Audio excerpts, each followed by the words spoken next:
നമസ്കാരം. കേരളത്തിൽ ഏത് കക്ഷി അധികാരത്തിൽ വരുന്നത് എന്നതിനുള്ള ഉത്തരം ഏകദേശം ആയിക്കഴിഞ്ഞിരിക്കുന്നു.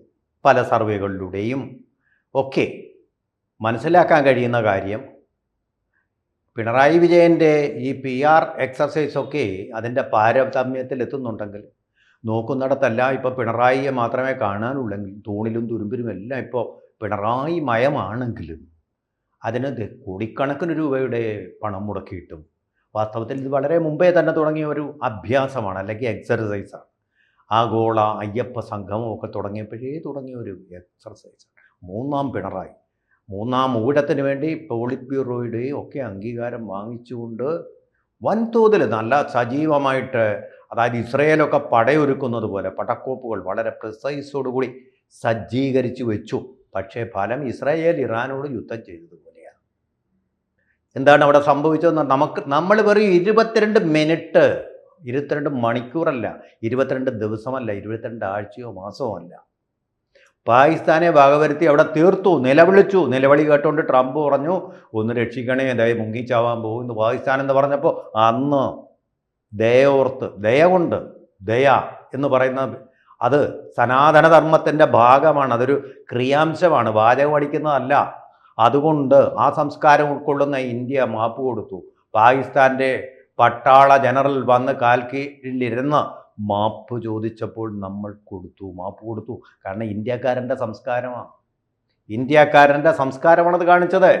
ഇന്ത്യക്കാരൻ എന്ന് പറയുന്ന ഏത് മതത്തിൽപ്പെട്ടവനായാലും ഉള്ള സംസ്കാരം അത് നമ്മൾ കാണിച്ചു. അതുകൊണ്ട് ബാക്കിയുള്ള പാകിസ്ഥാൻ രക്ഷപ്പെട്ടു. പക്ഷേ അവിടെയും വിട്ടുകൊടുക്കുന്ന ലക്ഷണമല്ലിപ്പോൾ ബലൂചിസ്ഥാനും അഫ്ഗാനിസ്ഥാനും കൂടി ബാക്കിയുള്ള പാകിസ്ഥാനും തീർക്കുന്ന. നമ്മൾ 22 മിനിറ്റ് കൊണ്ട് സാധിച്ച കാര്യം. നമ്മൾ ഒറ്റയ്ക്ക് പോരാടി. ഇപ്പോൾ ലോകത്തിലെ ഏറ്റവും വലിയ കൊമ്പനും വമ്പനുമായിട്ടുള്ള ട്രംപിൻ്റെ രാജ്യമായിട്ടുള്ള America, make America great again എന്ന് പറഞ്ഞ അതിൻ്റെ പടക്കോപ്പുകൾ ബാക്കി കോപ്പുകളൊക്കെ മാസങ്ങൾക്ക് മുമ്പേ സമാഹരിച്ചിട്ടും അവിടെ കൊണ്ടുവന്ന് ഹോർമൂസ് കടലിടുക്കിലും ഒക്കെ നിർത്തിയിട്ടും അതിൽ തുളയേൽപ്പിച്ചുകൊണ്ടിരിക്കുകയാണ് ഇറാൻ എന്ന് പറയുന്ന ഒറ്റപ്പെട്ട രാഷ്ട്രം. ഷിയ വംശജരുടെ അവസാന അഭയമായിട്ടുള്ള ഇറാൻ എന്ന് പറയുന്ന രാഷ്ട്രം, ലോകത്തിലെ മുസ്ലിം ജനസംഖ്യയുടെ കേവലം 5% മാത്രമുള്ള രാഷ്ട്രം. ആ രാഷ്ട്രം അവരോട് പിടിച്ചു നിൽക്കുകയാണ് ആഴ്ചകൾ. ഇപ്പം 2 ദിവസം കൊണ്ട് ഞങ്ങൾ തീർക്കും എന്നൊക്കെ പറഞ്ഞിട്ട് വാചകമടിക്കാരനായി വിടുവായനായി ട്രംപ് പറഞ്ഞിട്ട് എന്തായി അത്? ഇതിപ്പോൾ ഒരാഴ്ച കഴിയുന്നു. ഇപ്പോൾ പറയുന്ന 2 ആഴ്ച കഴിയും. പിന്നെ പറഞ്ഞു 2 ആഴ്ച കഴിയുമെന്ന് നേരത്തെ 2 ആഴ്ച മുമ്പേ പറഞ്ഞു. അതും കഴിഞ്ഞ് പറയുന്നു യുദ്ധമായി, ഇത് ഉടനെയെങ്കിലും തീരാൻ പോകുന്നില്ല. ഇറ്റ് ഈസ് ആൻ എൻഡ്ലെസ് വാർ എന്ന് പറഞ്ഞാൽ ലോകത്തിലെ ജനങ്ങൾ മുഴുവൻ കടന്ന് കോവിഡ് കാലത്തിനേക്കാൾ ഭീകരമായിട്ട് കഷ്ടപ്പെടാൻ പോകുന്നു. ഇതാണ് അമേരിക്കൻ ട്രംപിൻ്റെ സമാധാനത്തിനുള്ള നൊബേൽ സമ്മാനത്തിന് അർഹനാണെന്ന് പറഞ്ഞ് ചങ്കു വിരിച്ചു നടക്കുന്ന ആളിൻ്റെ ഇപ്പോഴത്തെ രീതി. കാരണം യുദ്ധത്തിൽ തകർന്നിരിക്കുന്നു അമേരിക്കയുടെ അഭിമാന സ്തംഭങ്ങൾ, ഏബ്രഹാം ലിങ്കൺ പോലുള്ള കപ്പലുകൾ എന്ന് പറയുന്നത് പോലെ. ഇന്ത്യയുടെ ആ ഒരുക്കം, ഓപ്പറേഷൻ സിന്ദൂറിലെ ഒരുക്കങ്ങളോടുകൂടി വളരെ പ്രിസൈസായിട്ടാണ് പിണറായി വിജയൻ്റെ PR എക്സർസൈസ് നടന്നതെങ്കിലും, അതൊന്ന് ചൂണ്ടിക്കാണിക്കാൻ വേണ്ടിയാണ്. ആണെങ്കിലും ഇപ്പോൾ ഇറാനെതിരായിട്ട് നടത്തുന്ന യുദ്ധം പോലെയാണ് ഇപ്പോൾ കോൺഗ്രസിനെതിരായിട്ട് അദ്ദേഹം നടത്തുന്ന യുദ്ധം. തളർവാദം പിടിപെട്ട് കിടക്കുകയാണിപ്പോൾ CPMൻ്റെ കാര്യങ്ങളിലെ തീരുമാനങ്ങൾ. അതുകൊണ്ട് തന്നെ അതീവ രഹസ്യമായിട്ട് മുന്നേ കയറി പ്രഖ്യാപിക്കുന്ന ആ പതിവ് മാറ്റിക്കൊണ്ട് ഈ പ്രാവശ്യം അത് വെച്ചിരിക്കുകയാണ്. ഞങ്ങൾ നാളെ പിന്നെ അല്ലെങ്കിൽ 8-ാം തീയതി ഇങ്ങനെയൊക്കെ പറഞ്ഞാൽ തീരുമാനം 8-ാം തീയതി ഉണ്ടാവും. അത് പ്രഖ്യാപിക്കുന്നത്, തീരുമാനം നാളെ ഉണ്ടാവും, പക്ഷേ പ്രഖ്യാപിക്കുന്നത് 8-ാം തീയതി മാത്രമേ ഉള്ളൂ എന്നുള്ള ഒരു അടവ് നയത്തിലാണ്. കാരണം അസംതൃപ്തി നീറി പുകഞ്ഞുകൊണ്ടിരിക്കുകയാണ്. ആ ഒരു തരത്തിലാണ് CPMൻ്റെ സ്ഥിതിഗതികൾ. അതുപോലെ തന്നെ നമ്മളിപ്പോൾ കാണുന്ന ശരിക്കും ഒരു CPMകാരൻ കേരളത്തിൽ ഇപ്പോൾ ജീവിച്ചിരിക്കുന്നുവെങ്കിൽ ആ മനുഷ്യൻ്റെ പേരാണ് G. സുധാകരൻ. അദ്ദേഹം വളരെ മുമ്പ് തന്നെ ആദരണീയനായ, നമ്മൾ നമിച്ചു പോകുന്ന ഒരു കമ്മ്യൂണിസ്റ്റുകാരനാണ്.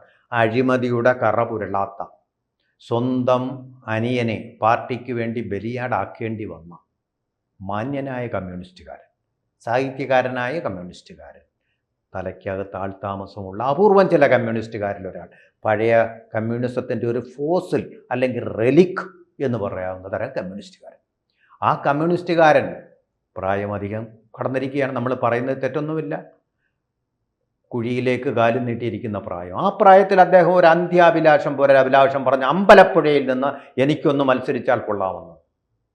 പോളിറ്റ് ബ്യൂറോ കൂടി പിണറായി വിജയനും ഒക്കെ മൂന്നാം ഊഴം കൊടുക്കുന്ന ആ പോളിറ്റ് ബ്യൂറോയും ഒക്കെ നിശ്ചേഷ്ടരായി നിന്നതേ ഉള്ളൂ, നിസ്സംഗരായി നിന്നതേ ഉള്ളൂ. എന്ന് മാത്രമല്ല, MV ഗോവിന്ദൻ എന്ന് പറയുന്ന ആൾ വയലൻ്റായി കൊടുക്കുകയല്ല, അമ്പലപ്പുഴ കൊടുക്കുകയല്ല. ഇയാളുടെ കുടുംബസ്വത്താണെന്ന് തോന്നുന്നു അമ്പലപ്പുഴ. ഈ പാർട്ടിയെ കേരളത്തിൽ വളർത്തിയെടുത്ത P. കൃഷ്ണപിള്ള ഉണ്ടല്ലോ, ആ P. കൃഷ്ണപിള്ളയുടെ പാരമ്പര്യം പേറുന്ന ആളാണ് G. സുധാകരൻ. MV ഗോവിന്ദൻ, താങ്കളത് മനസ്സിലാക്കണം. ഭാര്യയും മക്കളെയൊക്കെ MLA-മാരാക്കാൻ വേണ്ടിയിട്ട് തത്രപ്പെടുന്ന, അതിലഭിരമിക്കുന്ന ഒരു കമ്മ്യൂണിസ്റ്റുകാരനായിരുന്നില്ല അദ്ദേഹം. സ്വന്തം അനിയനെ പാർട്ടിക്ക് വേണ്ടി ബലി കൊടുത്തതല്ലേ. കായംകുളത്തിൻ്റെ മണ്ണിൽ ഭുവനേശ്വരൻ എന്ന് പറയുന്ന അദ്ദേഹത്തിൻ്റെ സഹോദരൻ്റെ ചോരയിലല്ലേ കമ്മ്യൂണിസ്റ്റ് പാർട്ടി ഫലഭൂയിഷ്ടമായത്. ഇന്നിപ്പോൾ നിങ്ങളത് ഇസ്ലാമിക് ഫണ്ടമെൻ്റലിസ്റ്റുകൾക്കും തീവ്രവാദികൾക്കും വേണ്ടി തീരെഴുതി കൊടുക്കുകയല്ലേ. നാസറിനെ പറ്റി അതല്ലേ G. സുധാകരൻ്റെ വിമർശനം, ജില്ലാ സെക്രട്ടറി, CPM-ൻ്റെ ജില്ലാ സെക്രട്ടറി. അദ്ദേഹം ഉള്ളപ്പോൾ G. സുധാകരൻ അവിടെ എന്ത് സ്ഥാനം, കമ്മ്യൂണിസ്റ്റുകാരൻ എന്ത് സ്ഥാനം? റാഡിക്കൽ ഫണ്ടമെൻ്റലിസ്റ്റ് എലിമെൻറ്റുകളുണ്ടപ്പോൾ ജമാഅത്തെ ഇസ്ലാമിയേക്കാൾ നീചവും തീവ്രവുമായിട്ടുള്ള ഫണ്ടമെൻ്റലിസം പാർട്ടിയിൽ അടിയൊഴുക്കായിട്ട് പ്രവഹിക്കുമ്പോൾ G. സുധാകരനെ പോലുള്ള നല്ല കമ്മ്യൂണിസ്റ്റുകൾക്ക് എന്ത് സ്ഥാനമാണുള്ളത്? കാലഹരണപ്പെട്ടതാണ് അവർക്ക്, കാലഹരണപ്പെട്ട ഓട്ടക്കാരൻ. VS അച്യുതാനന്ദനെ കുറിച്ചും പണ്ടങ്ങനെ തന്നെയായിരുന്നല്ലോ പറഞ്ഞത്. കാലഹരണപ്പെട്ട പുണ്യാളൻ എന്ന് പറഞ്ഞത് മറ്റാരുമല്ല, M. മുകുന്ദൻ എന്ന് പറയുന്ന കമ്മ്യൂണിസ്റ്റ് സാഹിത്യകാരനാണല്ലോ പറഞ്ഞത്. സച്ചിദാനന്ദൻ എവിടെ? അദ്ദേഹത്തിൻ്റെ സഹസാഹിത്യകാരനായിരുന്ന സച്ചിദാനന്ദൻ എന്ന നിലപാട് പറ്റി മൂന്നാം ഊഴം വേണ്ട, പാർട്ടി ജനങ്ങളോടൊപ്പം നിൽക്കണം എന്ന് പറയുന്നതിൻ്റെ അർത്ഥം എന്താ? മൂന്നാം ഊഴം കൂടി വന്നാൽ ജനങ്ങൾ തിരസ്കരിക്കും. അതേ അതിനു മുമ്പേ തിരസ്കരിക്കാൻ പോകുന്ന പരുവത്തിലാണ് ഇന്ന് കേരളത്തിലെ CPM. ഇതിനെക്കുറിച്ച് മാത്രമല്ല, ശൈലജയെ പേരാവൂരിലെ മത്സരിപ്പിക്കൂ. ശൈലജയെ പണ്ടേ കണ്ടുകൂടാ. അതിന് വേണ്ടിയിട്ടാണ് വീണ ജോർജ് എന്ന് പറയുന്ന ആരോഗ്യവകുപ്പ് എന്താണെന്നറിയാത്ത മന്ത്രിയെ പിടിച്ച് അവിടെ ഇരുത്തിക്കൊണ്ട് ഇല്ലാത്ത കുഴപ്പങ്ങളുണ്ടാക്കുന്നത്. രോഗിയുടെ തലയ്ക്ക് ചക്ക വീണാലും അവരെ എലി കടിച്ചാലും, ഇവിടെ മെഡിക്കൽ കോളേജിൽ കിടക്കുന്ന കൊച്ചുകുട്ടികളെ വരെ വരാന്തയിലാണ് കിടത്തിയിരിക്കുന്നത്, അവിടെ എലി കടിച്ചുകൊണ്ടിരിക്കുകയാണ്. എന്നാലും ഒന്നും കുഴപ്പമില്ല, വീണ തന്നെ മതി ആരോഗ്യം സൂക്ഷിച്ചുകൊണ്ടിരിക്കുകയാണ്. അങ്ങനെയാണ് കത്രികയും മറ്റ് സാധനങ്ങളും ഒക്കെ. സർജറി കഴിയുമ്പോൾ ഒരു എക്സ്റേ എടുത്ത് നോക്കണം വയറ്റിനകത്ത് എന്തൊക്കെയാണ് കുടുങ്ങിക്കിടക്കുന്ന സാധനങ്ങളെന്ന്.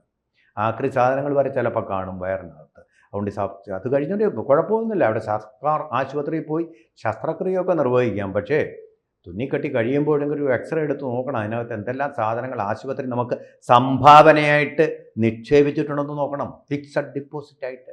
അത് എത്ര നാൾ കിടന്നാലും കുഴപ്പമില്ലെന്നാണ് പറഞ്ഞത്. പലിശ കിട്ടുകയില്ലെന്ന് മാത്രമേ ഉള്ളൂ, അതാണ് ഡോക്ടർ പറയാത്തുള്ളത്. അപ്പോൾ അങ്ങനെ ഒരു സംഭവം ഒക്കെ വെച്ചുകൊണ്ട് എന്തായാലും മാർക്സിസ്റ്റ് പാർട്ടിക്കൊരു പിണറായി വിജയന് മൂന്നാം ഊഴം കിട്ടുമോ ഇല്ലയോ എന്നുള്ളത് എനിക്കറിയില്ല. പക്ഷേ CPM-ന് കേരളത്തിലൊരു മൂന്നാം ഊഴം കിട്ടാൻ പോകുന്നില്ല എന്നുള്ളത് ഏതാണ്ട് ജനങ്ങൾ ഉറപ്പിച്ച് കഴിഞ്ഞിട്ടുള്ള ഒരു തീരുമാനമാണ്.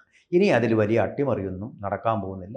സർവത്ര ക്ഷേമ പെൻഷൻ, സർവത്ര പടം, ഇതൊക്കെ വെച്ചിട്ട് മോഹൻലാലുമായിട്ട് മോഹൻലാലിനെ വെച്ചുകൊണ്ടേ അഭിമുഖം നടത്തത്തുള്ളൂ. കമ്മ്യൂണിസ്റ്റുകാരനെ ആരെയും വയ്ക്കുകയല്ല. ഈ പത്രക്കാരൊക്കെ എന്തോന്ന്, അവർക്കൊന്നും ഒരു വിലയില്ല. കടന്നു പോകൂ, കടക്കൂ പുറത്തെന്നൊക്കെയല്ലേ അവരോട് പറയുന്നത്. മോഹൻലാൽ വന്നപ്പോൾ എന്തൊരു രോമാഞ്ചം. മോഹൻലാലിൻ്റെ കെയർ ഓഫിൽ മോഹൻലാലിനെ സ്പോൺസറാക്കിക്കൊണ്ട് പരസ്യം. അപ്പോൾ ആ പരസ്യം കണ്ടുകൊണ്ട് ജനങ്ങളെല്ലാം കൂട്ടി. അങ്ങനെ വിഡ്ഢികളല്ലല്ലോ കേരളത്തിലെ ജനങ്ങൾ. പ്രേം നസീർ കൊച്ചിയിലൊരു സ്ഥാനാർത്ഥിയെ സ്പോൺസർ ചെയ്തല്ലോ, തൊപ്പിയിട്ടില്ലേ? അതിനെക്കാട്ടി വലിയ ആളൊന്നും അല്ല കേരളീയർക്ക് മോഹൻലാൽ എന്ന് പറയുന്ന ആൾ. അതുകൊണ്ട് ഇതിനെയൊക്കെ വാടിപ്പുകഴ്ത്താനും പാടി സ്തുതിക്കാനും ഒക്കെ ആളുകളുണ്ടാവാം. പക്ഷേ കേരളത്തിലെ ജനങ്ങളെ അത് നോക്കിയല്ല വോട്ട്. ഹൗ യു പെർഫോം, നിങ്ങൾ എത്രമാത്രം അറേബ്യൻ സുഗന്ധങ്ങളൊന്ന് കഴിയാലും മാറ്റാത്ത അഴിമതി കഥകൾ. ഇപ്പോൾ ശബരിമലയിൽ തന്നെ ഇതുവരെ നിങ്ങൾ പാർട്ടിയിൽ നിന്ന് പുറത്താക്കാതിരുന്ന പത്മകുമാർ, അദ്ദേഹവും പുറത്തേക്ക് വന്നില്ലേ? നിങ്ങൾ സംരക്ഷിച്ചില്ലേ?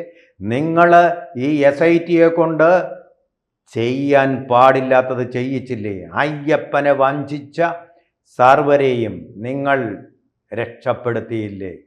നിങ്ങൾ നമ്മുടെ വിദേശ രാജ്യങ്ങളിൽ കുടുങ്ങിക്കിടക്കുന്ന പൗരന്മാരെ രക്ഷിക്കുന്ന വ്യഗ്രതയോടുകൂടി ഈ കാപാലികന്മാരെ, ഈ വ്യാജന്മാരെ, ഈ കള്ളന്മാരെ മുഴുവൻ രക്ഷിച്ചില്ലേ? നിങ്ങളതിൽ വിജയിച്ചു. പക്ഷേ ജനങ്ങൾ നിങ്ങളെ തോൽപ്പിക്കും.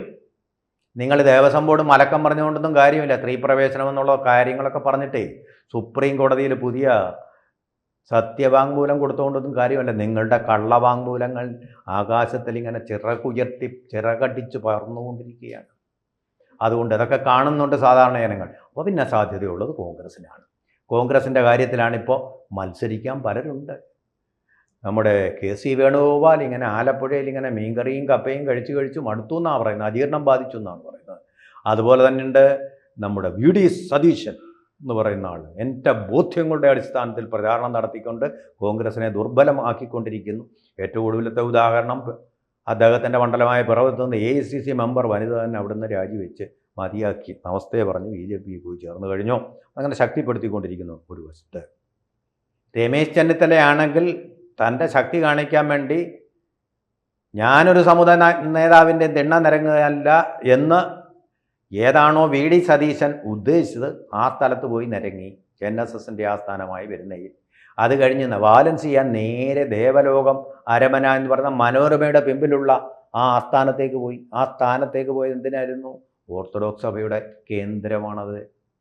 ആ സ്ഥലത്തേക്ക് പോയിട്ട് അവരുടെ പിന്തുണയും തേടി എൻ്റെ ബാലൻസ് ചെയ്തിരിക്കുകയാണ്. അതുകൊണ്ട് ഇപ്പോൾ ഏറ്റവും ഒടുവിലായിട്ട് കേൾക്കുന്നത് അത് വെറുതെയല്ല. സോണിയാഗാന്ധിയോട് വളരെ അടുത്ത ഒരാൾ ചോദിച്ചു, കേരളത്തിൻ്റെ മുഖ്യമന്ത്രിമാരിങ്ങനെ ഭൈമി കാമുകന്മാരെ പോലെ പലരുണ്ടല്ലോ, ആരെയായിരിക്കും അവസാനം തിരഞ്ഞെടുക്കുക? അതീവ രഹസ്യമായിട്ട് അവർ പറഞ്ഞു എന്നാണ് അറിയുന്നത്.